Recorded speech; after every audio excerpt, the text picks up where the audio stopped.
আসসালামু আলাইকুম। গল্পের নাম বারিন ভৌমিকের ব্যারাম। সত্যজিৎ রায়। কন্ডাক্টরের নির্দেশ মতো ডি কামরায় ঢুকে বারিন ভৌমিক তার সুটকেসটা সিটের নিচে ঢুকিয়ে দিলেন। ওটা পথে খোলার দরকার হবে না। ছোট্ট ব্যাগটা হাতের কাছে রাখা দরকার।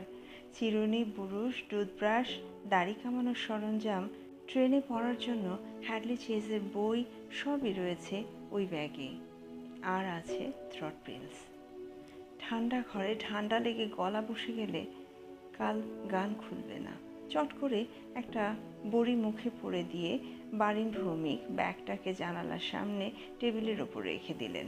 দিল্লিগামী ভ্যাস্টিবিউল ট্রেন ছাড়তে আর মাত্র 7 মিনিট বাকি। অথচ তার কামরায় আর প্যাসেঞ্জার নেই কেন? এতখানি পথ কি তিনি একা যাবেন? এতটা সৌভাগ্য কি তার হবে? এই যে একেবারে আয়েশের পরাকাষ্ঠা। অবস্থা কল্পনা করে বারিন ভৌমিকের গলা থেকে আপনি একটা গানের কলি বেরিয়ে পড়ল। বাগিচায় বুলবুলি তুই, ফুল শাখাতে দিনে আজি দোল। বারিন ভৌমিক জানালা দিয়ে বাইরে হাওড়া স্টেশনের প্ল্যাটফর্মে জনস্রোতের দিকে চাইলেন। দুটি ছোকরা তার দিকে চেয়ে পরস্পর কি যেন বলাবলি করছে। বারিনকে চিনেছে তারা? অনেকেই চেনে, অন্তত কলকাতা শহরে। আর অনেক বড় বড় মফস্বল শহরের অনেকেই শুধু তার কণ্ঠস্বর নয়, তার চেহারার সঙ্গেও পরিচিত। প্রতি মাসেই 5-7টা ফাংশনে তার ডাক পড়ে। বারিন ভৌমিক গাইবেন নজরুল সঙ্গীত ও আধুনিক। খ্যাতি ও অর্থ দুই এখন বারিন ভৌমিকের হাতের মুঠোয়। অবশ্যই এটা হয়েছে বছর 5 হলো। তার আগে কয়েকটা বছর তাকে বেশ, যাকে বলে, স্ট্রাগলই করতে হয়েছে। গানের জন্য নয়, গাইবার ক্ষমতাটা তার সহজাত। কিন্তু শুধু গাইলেই তো আর হয় না, তার সঙ্গে চাই কপাল জোর, আর চাই ব্যাকিং। 1967 সালে 19 পল্লীর পুজো প্যান্ডেলে ভোলা বাড়ুজ্যে তাকে দিয়ে যদি না জোর করে বসিয়া বিজনে গানখানা গাওয়াইতেন। বারিন ভৌমিকের দিল্লিতে যাওয়াটাও এই গানেরই দৌলতে।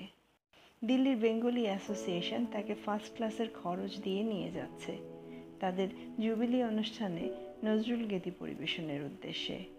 থাকার ব্যবস্থাটাও অ্যাসোসিয়েশনই করবে। 2 দিন দিল্লিতে থেকে তারপর আগ্রা, ফতেপুর সিক্রি দেখে ঠিক 7 দিন পরে আবার কলকাতায় ফিরে আসবেন বারিন ভৌমিক।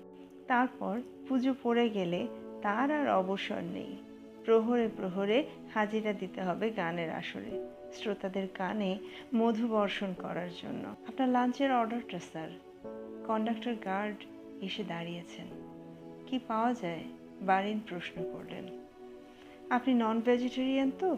দেশি খাবেন না ওয়েস্টার্ন স্টাইল? দেশি হলে আপনার। বারিন নিজের পছন্দ মতো লাঞ্চের অর্ডার দিয়ে সবেমাত্র একটা 3 কার্লস ধরিয়েছেন।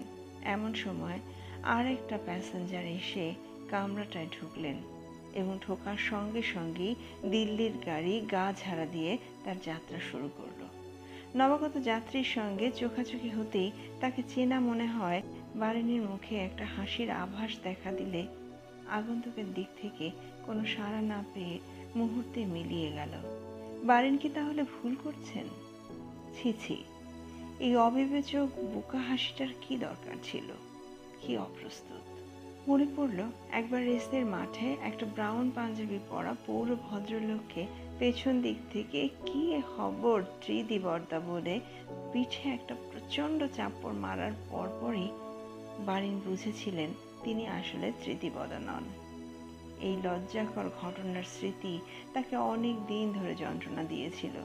মানুষকে অপদস্থ করার জন্য কত রকম ফাঁদ যে চারিদিকে ছড়িয়ে রয়েছে। বারিন ভৌমিক আরেকবার ভদ্রলোকের দিকে দৃষ্টি দিলেন। ভদ্রলোক স্যান্ডেল খুলে সিটের ওপর পা ছড়িয়ে বসে সদ্য কেনা ইলাস্ট্রেটেড উইকলিটা নেড়ে চেড়ে দেখছেন। কি আশ্চর্য! আবার মনে হচ্ছে তিনি লোকটাকে আগে দেখেছেন। নিমিষের দেখা নয়, তার চেয়ে অনেক বেশিক্ষণ দেখা। কিন্তু কবে, কোথায়? ঘন ভুরু, পুরু গোঁফ, পমেট দিয়ে পালিশ করা চুল, কপালের ঠিক মাঝখানে একটা ছোট্ট আঁচিল।